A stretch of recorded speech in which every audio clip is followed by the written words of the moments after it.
رب العالمين والصلاة والسلام على أشرف الأنبياء والمرسلين وعلى آله وصحبه أجمعين أما بعد أعوذ بالله السميع العليم من الشيطان الرجيم من خمزه ونفخه ونفثه عن جبير بن مطعم أن النبي صلى الله عليه وسلم قال يا بني عبد مناف لا تمنعن أحدا طاف بهذا البيت وسلم أي ساعة شاء من ليل أو نهار.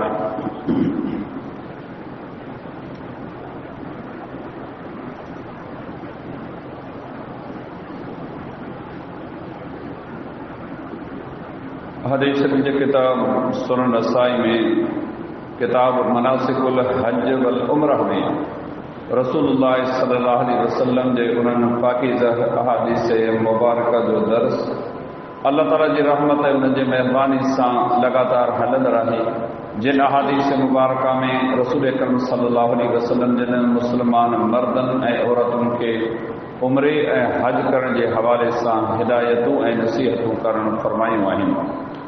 ان مضمون کے مناسبت سے اج ہی جکا حدیث مبارکہ متوجہ سمو بیان کئی ہے وہ سیدنا جبیر بن مطعم رضی اللہ تعالی عنہ کا روایت لہے وہ بیان کرے تو نبی صلی اللہ علیہ وسلم جو فرمایا اے عبد مناف جا اولاد تمام کنکے بیت اللہ جے طواف اے نماز کا نہ روک جو جے وقت کو کرنا چاہے دین ہوجے یا رات.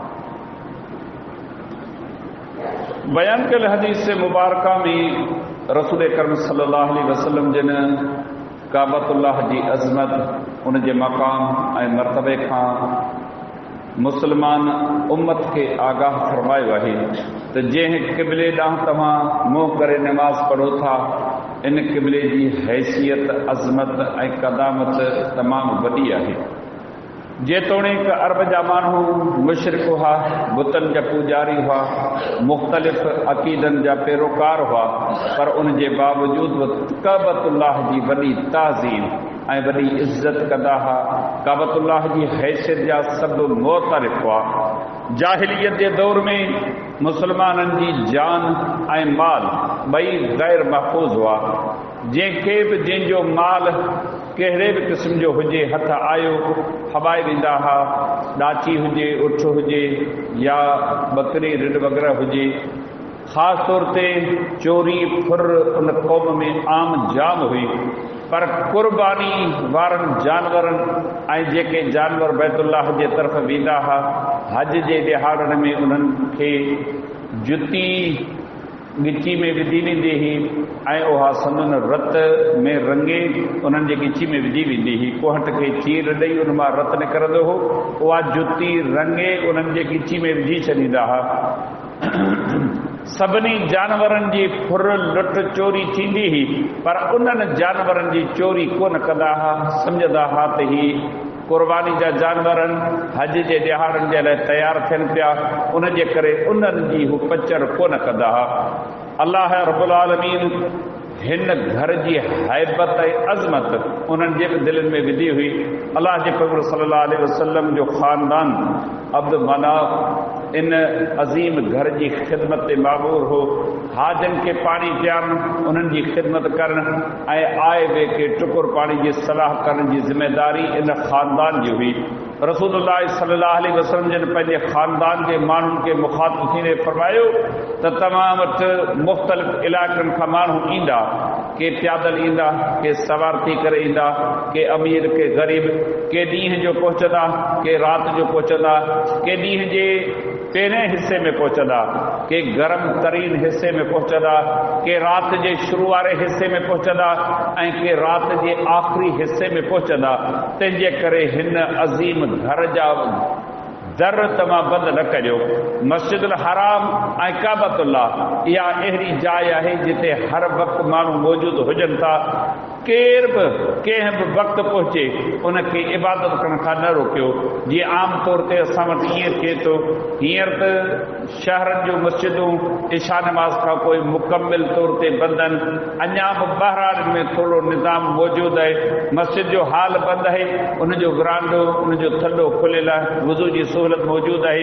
जेकॾहिं को देरि सां माण्हू अचे त निमाज़ पढ़ी सघे थो, उनजे लाइ सहूलियत आहे। पर शहर में तमामु इहा सहूलियत घटि आहे। बेहमदिही ताला ॿाहिरां में वरी बि इहा सहूलियत मौजूदु आहे।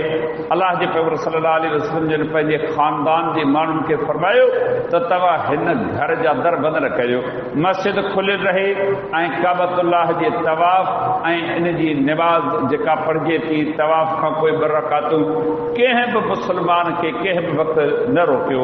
अहले इल्म जो इहो फ़ैसिलो आहे त ॿिया ममनू औकात जेके बि आहिनि उन्हनि में निमाज़ कान अदा कबी। मसलन सिज कापार ते आहे, ज़वाल जो वक़्तु आहे, उन वक़्तु आम नफ़ली निमाज़ अदा करे नथी सघिजे।